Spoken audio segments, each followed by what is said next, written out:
मन की शक्ति। आज हम इस वीडियो में मन के बारे में बताने वाले हैं। मन दो प्रकार का होता है, पहला चेतन व दूसरा अवचेतन। चेतन मन के द्वारा मनुष्य जागृत अवस्था में सोचता है और बाहरी दुनिया का अनुभव करता है।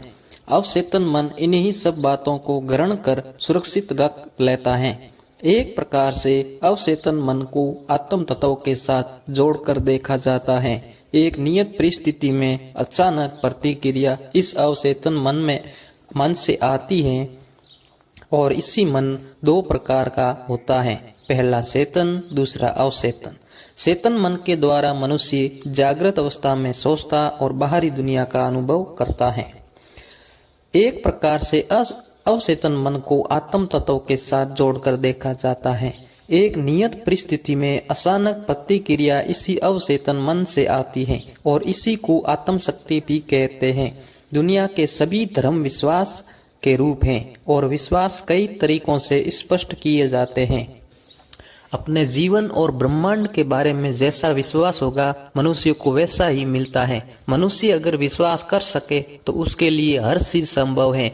नेपोलियन को विश्वास था कि दुनिया में असंभव शब्द है ही नहीं और इसी विश्वास के चलते उसने बड़े बड़े युद्ध जीते।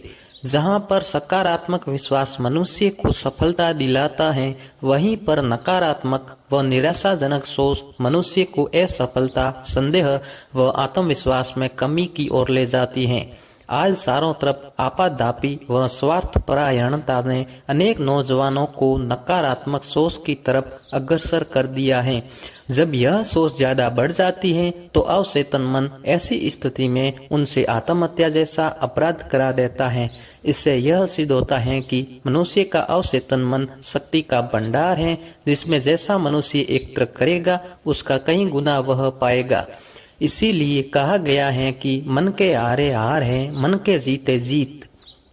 अमेरिका के डॉक्टर जोसेफ मर्फी ने शोध से पता लगाया कि यदि चेतन मन को विश्वास हो जाता है कि वह सब ठीक हो सकता है तो अवचेतन मन उसे पूरा करने के लिए शक्ति पैदा करता है और अवचेतन मन के आदेश पर मस्तिष्क उसी प्रकार के हार्मोन पैदा करके उस कार्य को पूरा करता है।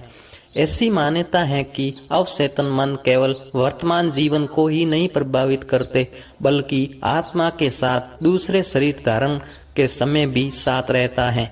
दूसरे जन्म में इसी अवचेतन मन के कारण व्यक्तित्व निर्माण व संस्कार प्राप्त होते हैं। इसीलिए यदि मनुष्य वर्तमान जीवन और अगले जीवन में आनंद चाहता है तो उसे अपने चेतन मन व अवचेतन मन को सकारात्मक सोच व विचारों से परिपूर्ण करना होगा।